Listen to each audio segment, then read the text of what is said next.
સુરતના પાલભાટા વિસ્તારમાં વરસાદી પાણી ભરાઈ જતા વાહન ચાલકોને મદદ કરી રહેલા આડેદ અને તેમના પુત્ર પર ભાટાના જ કાર ચાલક સહિતનાઓએ ઢોર માર માર્યો હોવાનો બનાવ સામે આવ્યો છે તો ઘટના સીસીટીવીમાં પણ કેદ થઈ છે।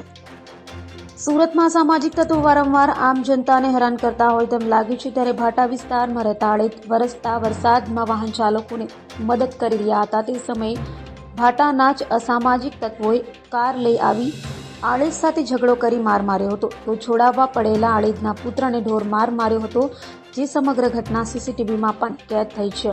તો ઇજાગ્રસ્ત પિતા પુત્રને સારવાર માટે હોસ્પિટલે ખસેડ્યા હતા। હાલ તો બનાવને લઈ પાલ પોલીસ મથકે ફરિયાદ નોંધાવતા વધુ તપાસ પાલ પોલીસે હાથ ધરી છે।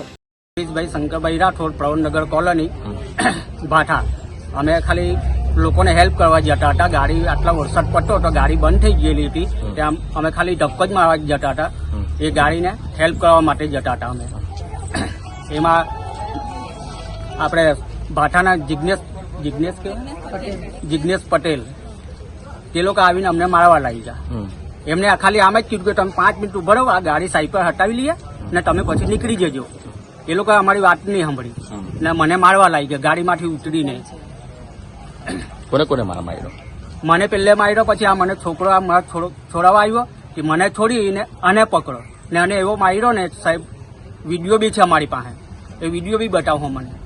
પછી મારો છોકરો દોડ્યો મોલ્લાવાળાને બોલાવવા, એટલે મોલ્લાવાળા બધા જ પોયરાઓ આવ્યા। કેટલા લોકો હતા એ લોકો?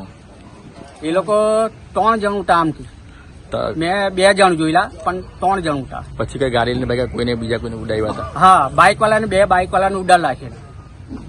પોલીસ ફરિયાદ કરી છે આ બોલી?